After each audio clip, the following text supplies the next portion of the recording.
Hello student, last class में inequalities of triangle से related कुछ क्वेश्चंस किए थे सेक्शन रिव्यू के। और तुमसे कहा था कि रिमेनिंग क्वेश्चंस अपने ओन पर ट्राई करो। एक खास करके क्वेश्चन नंबर 9 दिया था और तुमसे ये भी कहा था कि क्वेश्चन नंबर 8 भी ट्राई करना। तो क्योंकि एक ये क्वेश्चन मैंने समझा दिया था, हालांकि जो मैंने तुम्हें बताया था क्वेश्चन वो तुम्हारे एक्सरसाइज में भी है। क्वेश्चन नंबर 32 है इन एक्सरसाइज 1 जो लास्ट क्लास में किया था ना, sum of the four sides of a quadrilateral is greater than the sum of its two diagonals. तो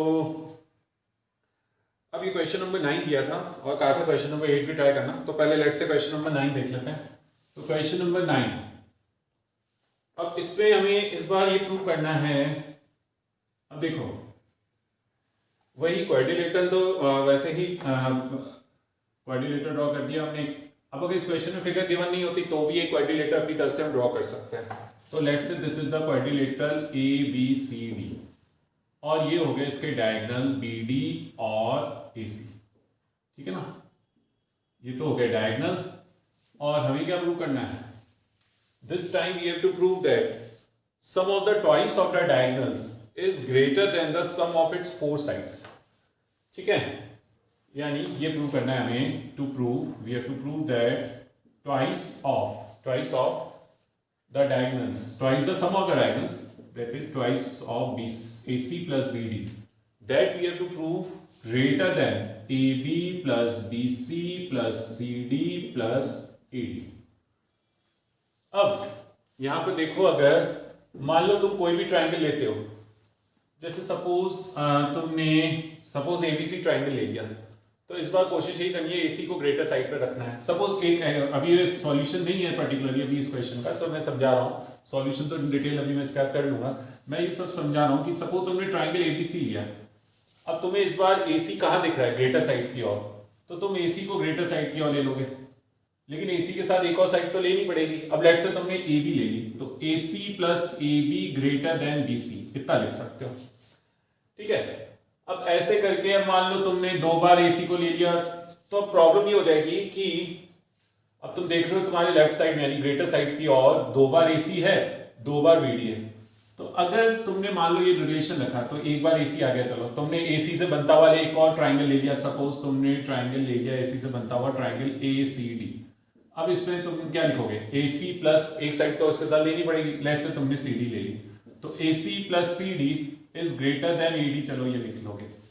लेकिन जब तुम अब ऐड करोगे, मान लो इन दोनों को ऐड करोगे, चलो ऐड करने पे ट्वाइस एसी इधर आ जाएगा। ऐसी बीडी वाले भी दो ट्रायंगल ले लेंगे, वो भी मैं बता नहीं रहा हूँ, ऐसे ले सकते हैं सेम तरीके से। अब होगा क्या? ऐड करने में चलो ट्वाइस एसी और बीडी तुम्हारे ग्रेटर साइड की ओर आ जाएंगे, लेकिन लेस देन साइड की तरफ क्या आएंगे? चलो ये बी बी सी ये चार आ जाएंगे, लेकिन उनके साथ ये ए बी सी डी ये भी तो हो रहा है। ये जब दूसरी तरफ माइनस होंगे तो अल्टीमेटली वो सारे आपस में कैंसिल आउट हो जाएंगे, यानी लेसर साइड की ओर कुछ बचेगा ही नहीं। समझ आ रही बात? तो इस क्वेश्चन को इस तरीके से नहीं करेंगे। और वैसे भी कोशिश हमें ये करनी है, जैसे अब ये रिलेशन कोई भी लेता, मैं अगर ए बी लगता है या बी सी लगता, अब ये तो मुझे लेस देन की तरफ चाहिए, ये तो ग्रेटर देन की तरफ आ रहा है। तो यानी वही समझ जाओ कि इन ट्राइंगल से तो ये क्वेश्चन हो नहीं सकता है। यानी ये जो बिगर ट्राइंगल हैं भाई, इस फिगर में कई सारे ट्राइंगल तुम्हें दिख रहे हैं। ये बिगर ट्राइंगल्स हो गए, जैसे ए बी सी हो गया, ए सी डी हो गया, बी सी डी हो गया, ए बी डी हो गया। तो इन चार बिगर ट्राइंगल्स की हेल्प से तो क्वेश्चन हो नहीं सकता। जैसे पिछला क्वेश्चन तो मैंने जो करवाया था लास्ट क्लास में, वो तो हो गया था बिगर ट्राइंगल्स की हेल्प से। अब तुम्हें यहाँ स्मॉलर ट्राइंगल्स भी दिख रहे हैं, तो अगर बिगर ट्राइंगल्स की हेल्प से नहीं हो रहे, और लेनी ट्राइंगल्स की हेल्प है, क्योंकि हमने ट्राइंगल्स की ही प्रॉपर्टी पढ़ी है, sum of any two sides of a triangle is greater than the third side. अब ये तुम्हें स्मॉलर ट्राइंगल्स भी दिख रहे हैं इस फिगर में, तो ऑब्वियस सी बात है बिगर ट्राइंगल्स है और स्मॉलर ट्राइंगल्स है, और तो कोई ट्राइंगल्स है नहीं। तो बिगर ट्राइंगल से क्वेश्चन हो नहीं पा रहा है, तो ऑब्वियस सी बात है स्मॉलर ट्राइंगल्स का यूज करेंगे। तो अब ये स्मॉलर ट्राइंगल की नेमिंग भी करनी है, तो इस पॉइंट को हम ये पॉइंट कुछ ओ नाम दे देते हैं। तो यानी अगर क्वेश्चन में फिगर गिवन नहीं भी है तो तुम ऐसे लिख लोगे, फिगर बना लोगे और लिख लोगे। हालांकि यहाँ तो इस क्वेश्चन में पर्टिकुलर क्वेश्चन में तुम्हें फिगर बनी हुई दी हुई है, लेकिन अगर मान लो मैं ये कह रहा हूं कि फिगर नहीं भी बनी हुई होती, सब इतना कहते हैं prove that in a quadrilateral twice the sum of diagonals is greater than sum of its four sides. तो तुम क्या करते? यूं लिखते, let A B C D be a quadrilateral. तो let A B C D is a quadrilateral. ठीक है, in which AC and BD intersect at O।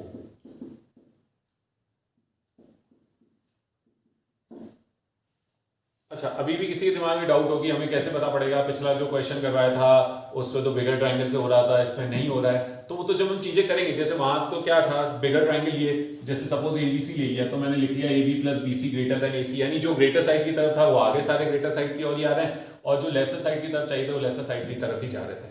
लेकिन यहाँ ऐसा हो नहीं रहा था ना बिगर ट्रायंगल लेके, तो यहाँ हमें समझ जाना है। और ट्रायंगल दो ही प्रकार के हैं, यहाँ तो बिगर है, यहाँ स्मॉलर है, तो स्मॉलर ट्रायंगल ही लेंगे। तो स्मॉलर ट्रायंगल की नेमिंग भी तो करनी पड़ेगी ना, तो इसलिए पॉइंट ऑफ इंटरसेक्शन हमने ओ मान लिया। अब इन ट्रायंगल, लेट्स से तुमने ट्रायंगल ए ओ बी लिया, तो in triangle A O B अब क्या लिखना चाहिए, पहले तो हमारे दिमाग में बात आनी चाहिए, मुझे बिगर साइड भी और चाहिए एसी या बीडी, लेकिन एओबी में ना एसी आ रहा है ना बीडी आ रहा है। पर ये भी देखो एसी और बीडी पूरे नहीं आ रहे हैं, लेकिन उनका कुछ पार्ट तो आ रहा है, जैसे एसी का पार्ट एओ आ रहा है, बीडी का पार्ट बीओ आ रहा है।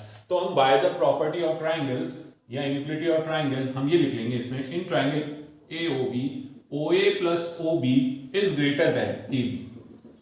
अब एबी देखो हमें लेसर साइड की ओर चाहिए, तो लेसर साइड की ओर we have got that AB, and but we want AC and BD on our greater side, but AC और बीडी तो बन नहीं सकते हैं पूरे ट्रायंगल ए होगी, लेकिन उनका कुछ पार्ट तो बन रहा है अपने आप। फाइनली ये जितने भी सारे रिलेशंस हैं हम लिख लेंगे, तो एंड में उनको ऐड करने पर कंप्लीट एसी और बीडी भी बन जाएंगे। तो in triangle A O B O A plus O B is greater than A B, इसको इन इक्वेशन 1 नाम दे देते हैं, और रीजन लिख दो, sum of any two sides of a triangle is greater than the third side. तो चाहो तो अब क्योंकि ये हमने लिख दिया in triangle AOB OA plus OB is greater than AB, तो इसका रीजन या तो पहले लिख दो, पहले नहीं लिखा है तो अब लिख दो कि sum of any two sides of a triangle, sum of any two sides of a triangle is greater than the third side, is greater than the third side. तो ये हमने यहां रीजन लिख दिया, ठीक है। सिमिलरली अभी तो लेसर साइड की और हमें ए बी चाहिए था, आ चुका है, लेकिन B C C D A D चाहिए। तो ऐसे ही अब सोचो वो ट्रायंगल्स लोगे जिनके बी सी सी डी कम से कम मतलब उनमें से कोई एक कम से कम उनकी साइड है। तो इन ट्रायंगल अब जैसे सपोज ए ओ बी के बाद मैं ले लेता हूं ट्रायंगल बी ओ सी, तो in triangle B O C, in triangle B O C क्या लिख लूंगा, इन ट्रायंगल बी ओ सी लिख लेंगे OB plus OC is greater than BC। ये इन इक्वेशन 2 हो गई, और इसका भी वही same reason, sum of any two sides of a triangle greater than the third side. Similarly triangle COD ले लेते हैं, तो in triangle COD OC plus OD is greater than CD, इसका भी यही same reason, sum of two sides is greater than the third side. Similarly अब ले लो triangle AOD, in triangle AOD तो क्या हो जाएगा, OA plus OD is greater than AD। अब देखो AB BC CD AD हमें लेसर साइड की ओर चाहिए, आ चुके हैं इन चार रिलेशन से, तो इन चारों को ऐड कर देंगे। लेकिन ग्रेटर साइड की ओर हमें ट्वाइस AC ट्वाइस BD चाहिए थे, वो अभी देखने पे तो ऐसा लग रहा है अभी तक आया नहीं है, लेकिन इतना भी दिख रहा है कि उनके कुछ कुछ पार्ट आ गए हैं, तो क्या पता ऐड करने पे बन ही जाए, और ऑब्वियसली बात है बन ही रहे होंगे, क्वेश्चन अगर ये गिवन है प्रूव करने के लिए तो ये चीज बन ही रही होगी, है ना।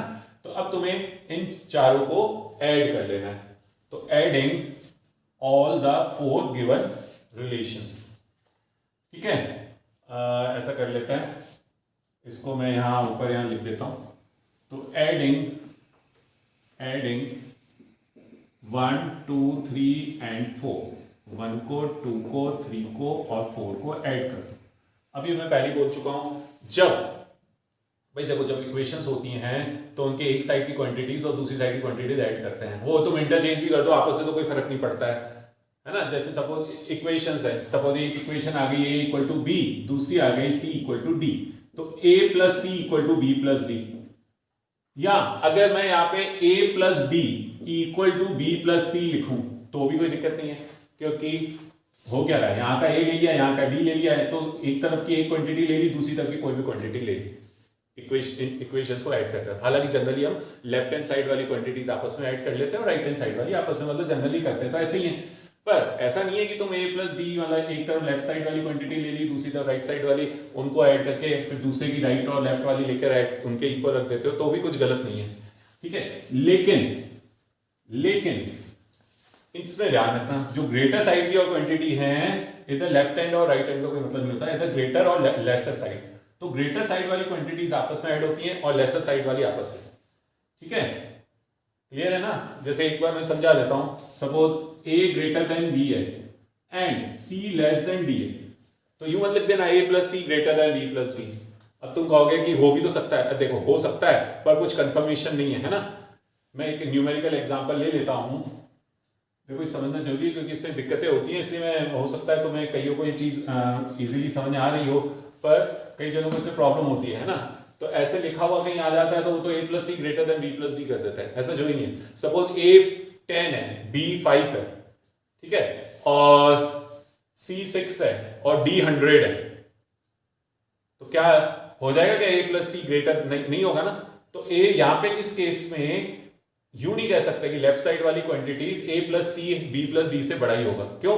क्योंकि ए ग्रेटर देन बी चलो ठीक है, लेकिन सी तो लेस देन डी है ना। तो हमें क्या होता है, ए प्लस सी करने पर वो बी प्लस डी से बड़ा भी हो सकता है, छोटा भी हो सकता है, इक्वल भी हो सकता है, कुछ भी हो सकता है। बात समझ आ रही है ना। तो इनइक्वलिटीज को ऐड करते वक्त ग्रेटर वाली साइड आपस में ऐड करो। जैसे ए ग्रेटर की तरफ है, इधर डी ग्रेटर की तरफ है, तो A plus D greater than B plus C, ये लिख सकते हैं। भाई ए बी से बड़ा है, डी सी से बड़ा है, तो ए और डी का सम बी और सी के सम से बड़ा होगा। सीधी सी बात है, कोई भी न्यूमेरिकल एग्जांपल लेके इसको कंफर्म कर सकते हो, ठीक है। तो सेम चीज है। अब यहां तो चलो, अब यहां तो मैंने थोड़ा कंफ्यूजन के लिए तुम्हें दे दिया, एक तरफ इधर ग्रेटर ले लिया, दूसरी क्वांटिटी में राइट साइड की और ग्रेटर वाली क्वांटिटी ले ली थी। पर जनरली क्वेश्चंस कहते हैं एक ही तरफ सारी ग्रेटर वाली ले लेते हैं, दूसरी तरफ लेसर वाली ले लेते हैं, ताकि ऐड करने में भी आसानी रहे, ठीक है ना। तो इन सबको जब हम ऐड करेंगे तो O A plus O B plus O B plus O C plus O C plus O D plus O A plus O D, यानी देख रहे हो ओ ए ओ बी ओ सी ओ डी, ये चारों दो बार आ रहे हैं।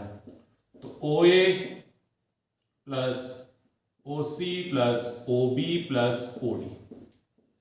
अब ये ग्रेटर देन किससे होगा? दूसरी तरफ देखो राइट साइड की ओर, तो ये बन रहा है A B plus B C plus C D plus A D. चलो ठीक है, लेकिन जो हमें प्रूव करना है वो तो अभी तक आया नहीं है। लेकिन अब अगर हम देखें from the figure O A plus O C, इसका सम देखो क्या बन रहा है, ए सी। ऐसे O B plus O D, इसका सम बन रहा है बी डी। तो मैं इसको लिख सकता हूं twice of, implies that twice of AC plus BD is greater than AB plus BC plus CD plus AD। यही हमें प्रूव करना है। अच्छा, इसका रीजन क्या लिखोगे? From figure.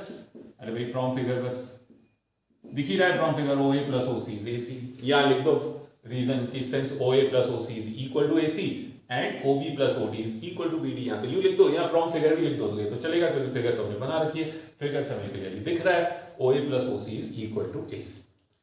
तो ये जो कुछ क्वेश्चंस हैं, ये जो मैंने अभी तो ऐसा किए, तो इतने ही अगर तुम देखो तो इतने डिफिकल्ट है नहीं एक्चुअल में। लेकिन अभी इनिशियली क्योंकि तुम फर्स्ट टाइम कर रहे हो तो डिफिकल्ट लगेंगे। हो सकता है तुम्हें ट्रायंगल की प्रॉपर्टीज, खास करके इनइक्वलिटी से, हो सकता है कॉन्वेंसी के हो रहे हो तुमसे क्वेश्चंस, इनइक्वलिटी से क्वेश्चन से दिक्कत आए। लेकिन हमें यही समझनी है एक चीज कि ऐसा कुछ भी नहीं है इन क्वेश्चंस में जो हम नहीं कर पाए। हमें अपने ऊपर कॉन्फिडेंस रखना है, ठीक है।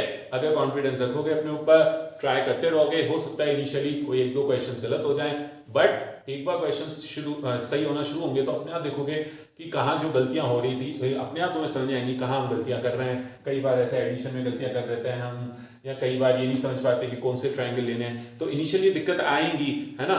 तो ज़्यादा से ज़्यादा क्वेश्चंस प्रैक्टिस करो, अपने आप ये प्रॉब्लम सॉल्व होती जाएगी। फिर भी कोई प्रॉब्लम रहती है तो अभी वैसे इस आज की क्लास से तो हम कर ही रहे हैं ट्रायंगल्स के क्वेश्चन, हालांकि इसका चैप्टर कंप्लीट हो जाएगा, लेकिन हम नेक्स्ट क्लास में भी ट्रायंगल्स के और क्वेश्चंस करेंगे।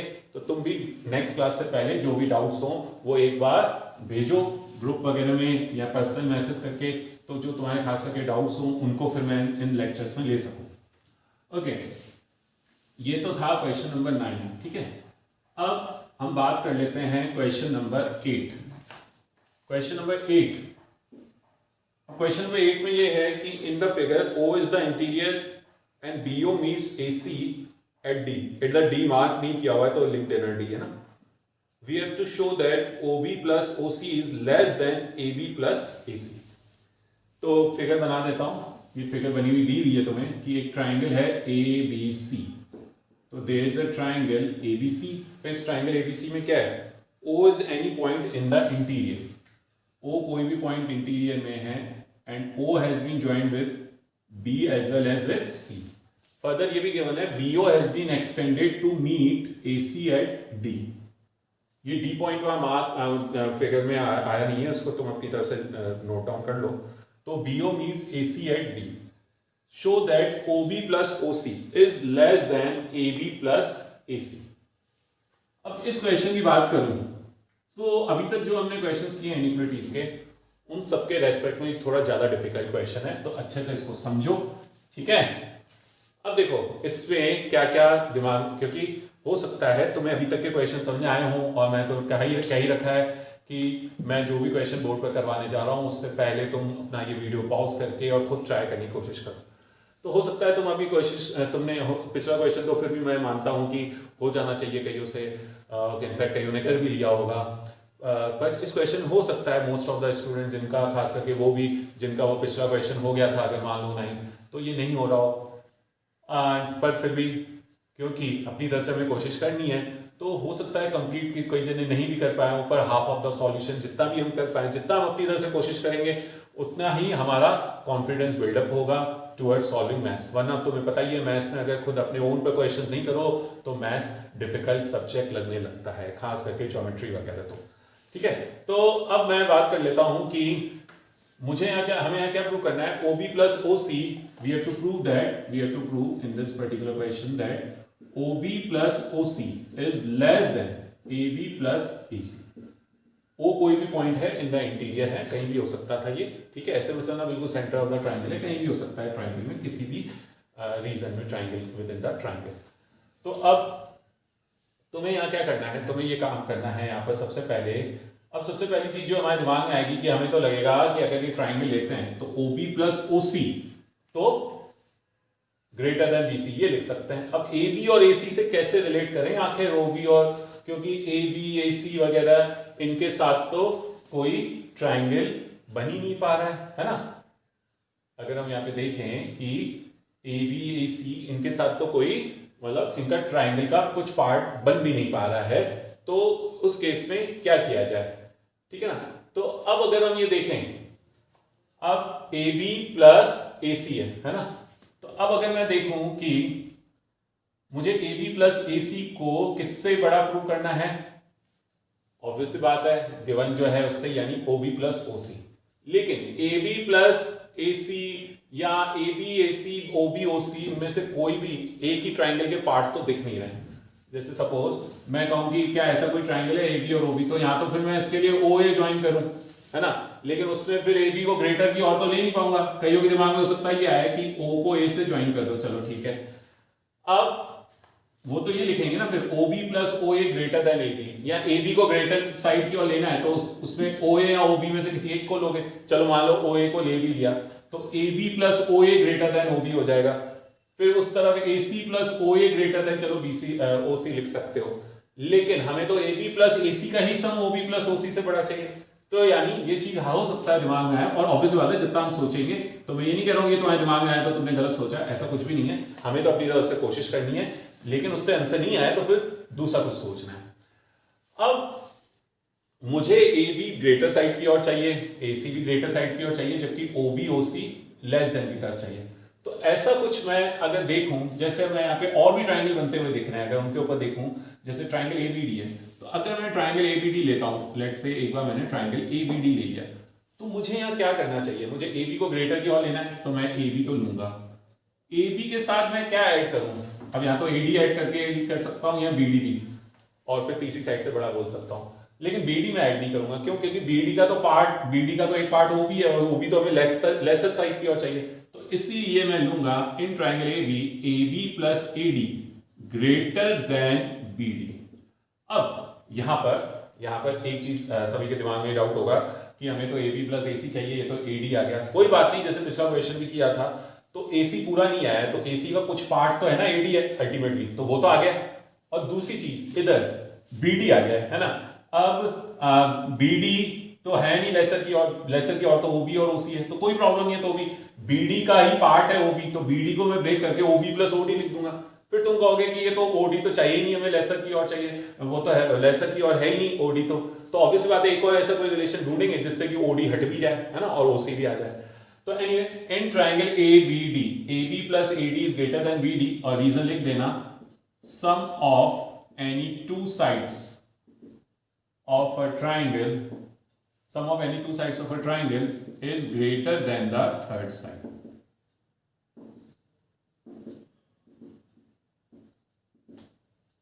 Sum of any two sides of a triangle is greater than the third side.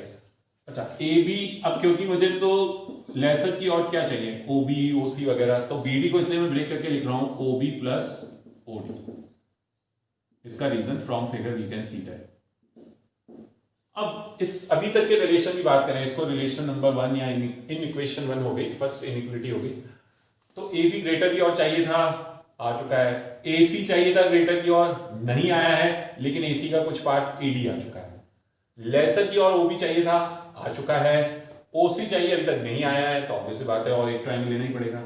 O D नहीं चाहिए था लेकिन आ गया है ना, तो ओ डी को हटाना है। तो अब हम यूं सोचेंगे ओ डी इधर मेरे पास लेसर की तरफ है, और अब ऐसा रिलेशन मैं ढूंढूं कि ओडी ग्रेटर की तरफ आ जाए, ताकि ओडी ओडी तो दोनों कैंसिल आउट हो जाए, और ओसी बाकी चाहिए लेसर की ओर। तो इसके लिए क्या लग रहा है, तो इसके लिए अगर थोड़ा ध्यान से देखो, पहली चीज एसी कंप्लीट करना है तो सीडी को लेना ही पड़ेगा। अभी देखो ए बी तो आ चुका है, अब एसी का पार्ट एडी आ चुका है, लेकिन सीडी बच रहा है ना, ये वाला पोर्शन, तो सीडी अभी मुझे चाहिए। तो ऐसा ही ट्राइंगल लूंगा जिसका सीडी पोर्शन हो। अब सीडी अगर पोर्शन देखूं तो इस ट्राइंगल बीसीडी का भी है, लेकिन बीसी वगैरह ये तो चाहिए नहीं, ठीक है, ओसी चाहिए बाकी एक और। तो सीडी और ओसी से बनता हुआ जो ट्राइंगल वही लेंगे। तो इन ट्राइंगल सीओडी क्या लिखेंगे, इसमें हम लिख लेंगे सीडी। सीडी, अब तुम कहोगे सीडी तो है नहीं ग्रेटर की तरफ, लेकिन सीडी एसी का पार्ट है तो ले लिया। लेसर की तरफ मुझे ओसी चाहिए ही चाहिए, क्लियर है ना, तो सीडी के साथ ओडी ऐड कर दूंगा, तो CD plus OD is greater than OC. ये हो गई हमारी इन इक्वेशन 2, और इसका वही सेम रीजन। अब तुम देखो अगर ध्यान से, जब तुम इन दोनों को ऐड करोगे तो होगा क्या, ए बी आ चुका है, एडी प्लस एडी एसी दे देगा, और इधर ओडी बचेगा। उस तरफ लेसर इधर ओबी और ओसी आ चुके होंगे, लेकिन ओडी एक्स्ट्रा आएगा, इधर भी ओडी एक्स्ट्रा है, दोनों तरफ कैंसिल आउट हो जाएगा, तो ये रिजल्ट आ जाएगा, ठीक है ना। तो फ्रॉम 1 and 2। और एक और चीज मैं कई बार बोल चुका हूं, किसी भी पॉइंट ऑफ टाइम पर, जैसे हो सकता है बिगनिंग में तुम्हें कोई पर्टिकुलर क्वेश्चन लगे कि या तुमने ट्राई किया नहीं हुआ, या बिगनिंग में नहीं समझ में आ रहा है, ठीक है, तो भी किसी भी पॉइंट ऑफ टाइम पर जब मैं क्वेश्चन समझा रहा हूं, किसी भी पॉइंट ऑफ टाइम पर तुम्हें ये समझ आ गया कि आगे का तो हमें समझ आ गया है, तो वहीं अगेन वीडियो पॉज करो और बचा हुआ सॉल्यूशन खुद करो। तो अगर मान लो इस स्टेप पर भी तुम्हें समझ आ गया कि अरे ये तो अब हो गया क्वेश्चन, है ना, तो ऐसा नहीं कि अभी भी फिर बैठ कर वीडियो चल रहा है उसी को नोट डाउन कर रहे हो, नहीं, अपना वीडियो पॉज करो और कंप्लीट सॉल्यूशन खुद करो, फिर उसके बाद भली चाहो तो वीडियो देखो। तो from 1 and 2 we can write, from 1 and 2 adding कर लेते हैं, फ्रॉम एडिंग 1 and 2 दोनों को ऐड किया तो क्या मिलेगा हमें। अब जब दोनों को ऐड करें तो ग्रेटर वाली क्वांटिटीज आपस में ऐड होगी, लेसर वाली आपस में। तो A B plus A D plus C D plus O D is greater than O B plus O D plus O C. अब ओडी दोनों तरफ है, ग्रेटर की तरफ भी है, लेसर की तरफ भी है, मतलब दूसरी तरफ शिफ्ट कर दो तो ओडी माइनस ओडी जीरो हो जाएगा, दोनों तो कैंसिल आउट कर दिया, जैसे हम कैंसिल आउट करते ही हैं इक्वेशंस के केस में भी। तो implies that A B plus, अब A D plus C D figure से देख सकते हैं ए सी है, is greater than O B plus O C, और इसका रीजन लिख दो फ्रॉम फिगर, यहां लिख दो since A D plus C D is equal to A C. तो ये काफी इंपॉर्टेंट क्वेश्चन था।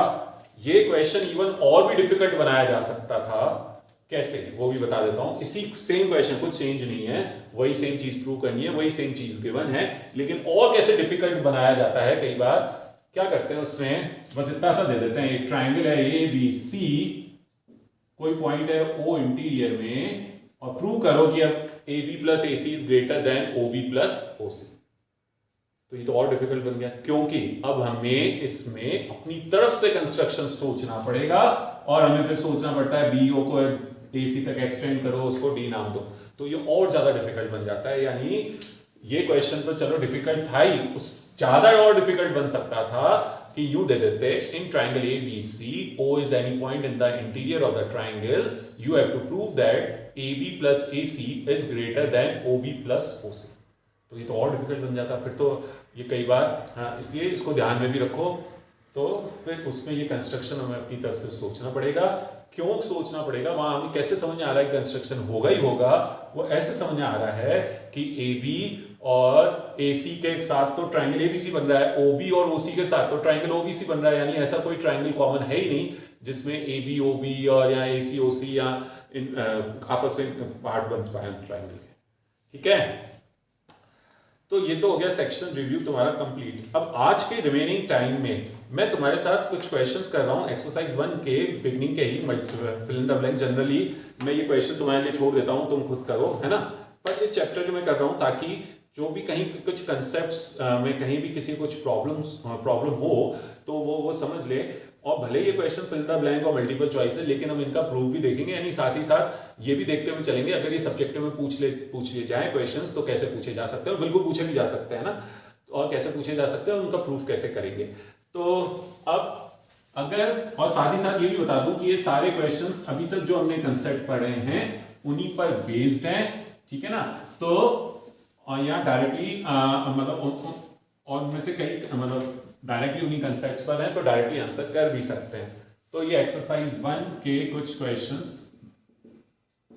तो क्वेश्चन नंबर 1 है, फिल द ब्लैंक है, ये क्वेश्चन नोट्स तुम्हारे पास हैं। इसमें है angles opposite to equal sides of an isosceles triangle are. तो ये तो थ्योरम हम प्रूव भी कर चुके हैं, angle opposite equal sides are equal.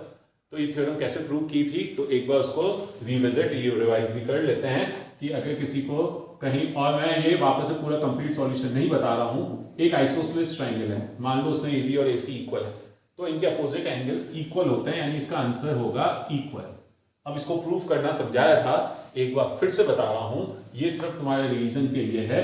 तो उसके लिए एक परपेंडिकुलर ड्रॉप करोगे, है ना, draw a perpendicular A D on B C, यानी कंस्ट्रक्शन अपनी तरफ से सोचना है। इसके बाद क्या होगा, इन दोनों ट्राइंगल में, ट्राइंगल एबीडी एंड एसीडी, क्या बोलोगे, एडी है कॉमन, एबी और एसी इक्वल गिवन है, 90-90 का एंगल है, आरएचएस कॉन्वेंसी से ट्राइंगल कॉन्ग्रुएंट हो गए दोनों, ये जो स्मॉलर दिख रहे हैं एबीडी और एसीडी, तो हेंस बाय सीपीसीटी ये दोनों एंगल्स इक्वल हो जाएंगे, यानी बी और सी इक्वल हो। ठीक है, ये सब मैं ऑलरेडी बता चुका हूँ, थ्योरम है हमारे, angles opposite equal sides are equal, उसमें एक कंप्लीट थ्योरम, उसका कंप्लीट प्रूफ हमने देखा था। अभी रिवाइज, क्योंकि हम एक तरीके से एक चैप्टर हमारा कंप्लीट हो गया है, लेकिन इस चैप्टर में जनरली प्रॉब्लम्स रहती हैं कईयों की, तो इसलिए मैं वापस से इन क्वेश्चंस को, भले ये fill in the blank multiple choice questions है, लेकिन इनको वापस से ले रहा हूँ ताकि कहीं कुछ चीज़ नहीं समझ आई थी या कहीं कोई कंसेप्ट क्लियर नहीं हुआ था तो वो हो जाए तुम लोग। ओके, क्वेश्चन नंबर 2 देख लेते हैं। क्वेश्चन नंबर 2 है, क्वेश्चन नंबर 2 इसमें है medians of an equilateral triangle are. तो इसका भी आंसर है मीडियंस एक इक्विलैटरल ट्राइंगल की इक्वल होती है। अब पहले तो कैसे इक्वल होती है, मान लो अगर ये क्वेश्चन आ जाए सब्जेक्टिव में, प्रूफ रिलेटेड टू प्रूविंग कि prove that medians of an equilateral triangle are equal, ठीक है, तो कैसे करोगे, यानी इसका भी हम कंप्लीट प्रूफ भी देखेंगे। हालांकि अगेन वही, ये भी इक्वल वगैरह है, यानी कॉन्वेंसी ऑफ ट्राइंगल्स का यूज होगा यहाँ भी, लेकिन उससे पहले हमें मालूम होना चाहिए मीडियन होती क्या है। ये मैं पहले कई क्लासेस में बता भी चुका हूं। Median is a line that join a vertex and mid point of the opposite side. तो मीडियन क्या होती है, a median is a line, a median is a line या straight line, a median is a line that joins a vertex and mid point of opposite side. ठीक है, median जो होती है, एक लाइन होती है that joins a vertex and mid point of opposite side. तो अब जैसे मान लो कोई भी एक ट्राइंगल है ए बी सी, ठीक है ना, कोई भी एक ट्राइंगल है ए बी सी, तो वर्टेक्स हो गया ए और मान लो बी सी का मिड पॉइंट है डी, तो ए और डी को ज्वाइन करने वाली लाइन ये हो गई मीडियन। ठीक है, तो एक ट्राइंगल में क्योंकि 3 वर्टेक्स होते हैं तो 3 मीडियंस ड्रॉ हो सकती हैं। तो अब मान लो AC का मिड पॉइंट है E, तो B और E को ज्वाइन करने वाली लाइन वो भी मिड पॉइंट हो गई, है ना, B और E को ज्वाइन करने वाली लाइन वो भी मीडियन कहलाएगी। ऐसी एक और मीडियन हो सकती है, अगर F कोई मिड पॉइंट है AB पर तो CF हो जाएगी median.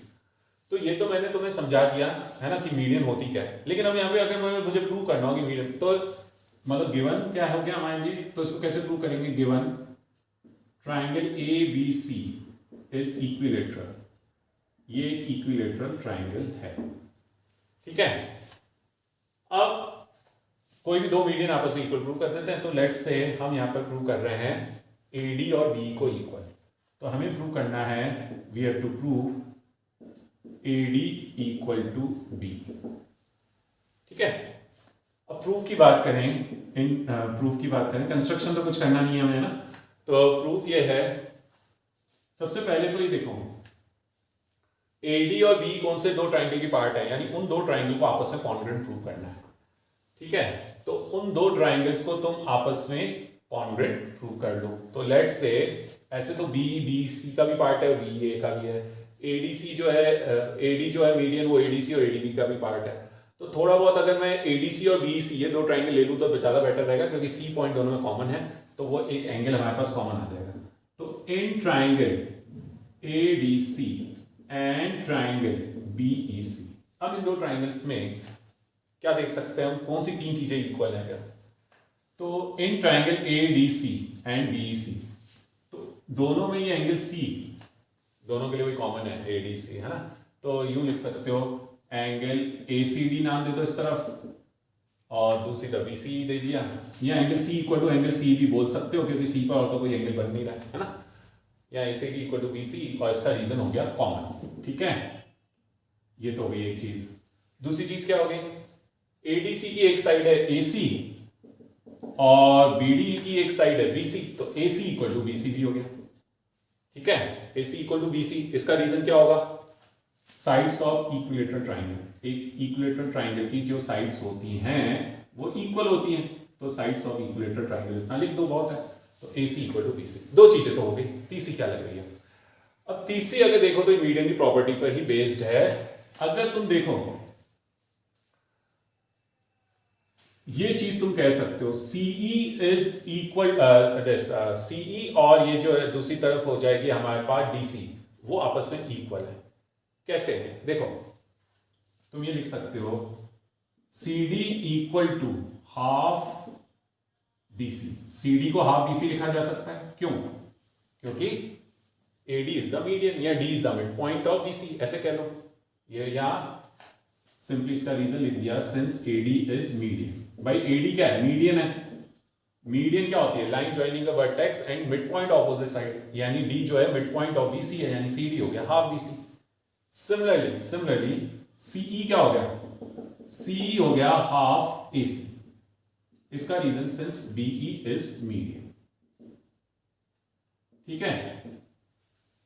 But AC and BC are equal, but AC and BC are equal, therefore half AC equal to half BC, that is half AC को लिख सकते हो CE और half BC को लिख सकते हो CD, that is CD equal to CE।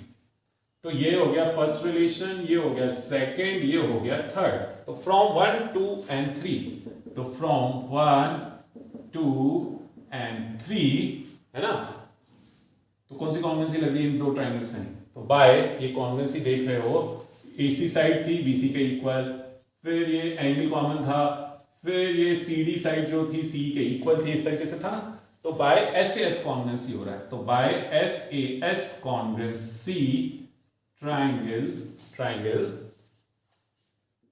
ACD is congruent to triangle ACD, किसके कॉन्ग्रुएंट बोला जाएगा, ट्राइंगल ACD कॉन्ग्रुएंट बोला जाएगा ट्राइंगल BCE के। तो ACD is congruent to BC या ADC कॉन्ग्रुएंट टू BC, वो तो जैसे भी लिखना चाहो, क्लियर है। तो ये दोनों ट्राइंगल कॉन्ग्रुएंट है, तो implies that AD equal to CE, sorry हाँ AD इक्वल टू CE, यही तो लिखेंगे। तो implies that AD equal to BE, CE नहीं सॉरी BE, तो AD इक्वल टू BE, और इसका रीजन हो जाएगा CPC।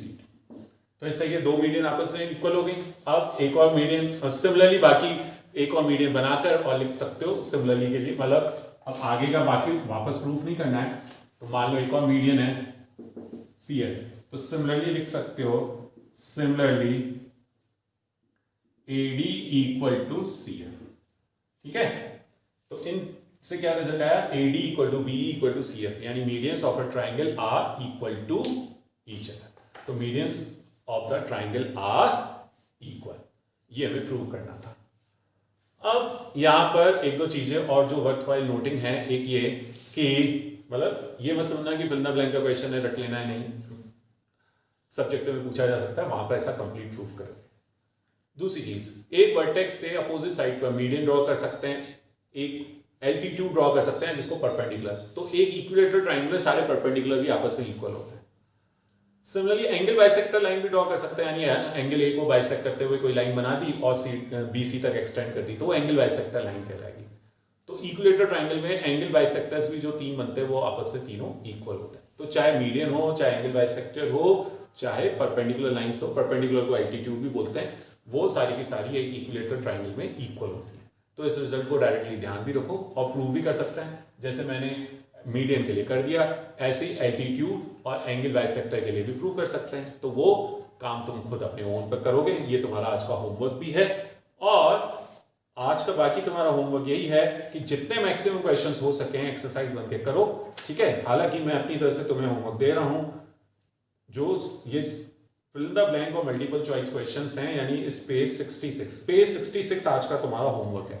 इस पर सारे फिल द ब्लैंक्स और मल्टीपल चॉइस क्वेश्चंस हैं। तो तुम्हारा होमवर्क है आज क्वेश्चन नंबर 3 से क्वेश्चन नंबर 17, ये अपने होमवर्क पर करो। नेक्स्ट क्लास में इन क्वेश्चंस को भी कुछ को डिस्कस करेंगे और भी आगे क्वेश्चंस करेंगे। हो सकता है अभी 2 और क्लासेस हम लें इस ट्रायंगल चैप्टर पे, क्योंकि जनरली इसमें दिक्कत रहती है। ठीक है, तो वो दिक्कत हमारी ना हो, है ना, या कम से कम हो, तो उसके लिए जरूरी है जितने ज्यादा क्वेश्चंस हम करें, तो इसलिए और भी एक मतलब एक क्लास तो होगी नेक्स्ट, और मोस्ट प्रॉब्ली एक और क्लास हम ले सकते हैं। ठीक है ना, तो ये आज हम यही कंप्लीट कर रहे हैं और ये सारी चीजें समझ आई होंगी। अच्छा, इस क्वेश्चन में एक और चीज बता देता हूँ। कई बार ये होता है, जैसे 2 ट्राइंगल है ना, ये अब दोनों ट्राइंगल अलग अलग तो बने हुए नहीं है, एक ही फिगर में बने हुए हैं। तो अगर कहीं भी तुम्हें ऐसा लगे कि समझने में दिक्कत हो रही है, कैसे इक्वल हो गए, तो इन 2 ट्राइंगल्स को अलग अलग बना लिया करो। जैसे सपोज मैंने कौन सा एक ट्राइंगल लिया है, मैंने लिया है ACD लिया है, ये मैं अलग बना के बता देता हूँ। हालांकि इसकी कोई जरूरत नहीं है, अगर तुम्हें वहां समझ में आ रहा है तो, सॉरी यहाँ परपेंडिकुलर नहीं है, ADC है। एक दूसरा कौन सा ट्राइंगल लिया है मैंने, BEC लिया हुआ है। ठीक है ना, तो अब देखो ये C एंगल तो दोनों में कॉमन था, जो मैंने कॉन्वेंसी के लिए लिखा है। इसके अलावा AC और BC ये आपस में इक्वल है ना। इसके अलावा CD जो है वो हाफ BC है, क्योंकि D मिड पॉइंट है तो CD हो गया हाफ BC। ऐसे ही CE जो है वो हाफ AC है, लेकिन BC और AC तो इक्वल है। तो ये देखो बन रही है ना ऐसे कॉन्वेंसी। तो अगर कहीं भी ऐसे दिक्कत आ रही हो, जैसे इस फिगर में मैं बता रहा था ये ऐसे बन गया, तो हो सकता है कुछ बच्चों को इसमें दिक्कत आई होगी, कैसे ऐसे बना होगा। तो कोई प्रॉब्लम नहीं है, अलग अलग ऐसे ट्राइंगल बना लिए। और आगे के क्वेश्चन जिनमें भी कभी ऐसे एक ही फिगर में 2 ट्राइंगल हो, उनको कॉन्वेंट प्रूव करना हो या उनसे रिलेटेड प्रॉपर्टी यूज करनी हो, तुम्हें एक ही फिगर में देखते हुए प्रॉब्लम आ रही है, नहीं समझ आ रहा है, कोई प्रॉब्लम नहीं है। तुम क्या करो, अलग अलग ऐसे बना लो, अपने आप चीजें ज्यादा क्लियर हो पाएंगी। ओके।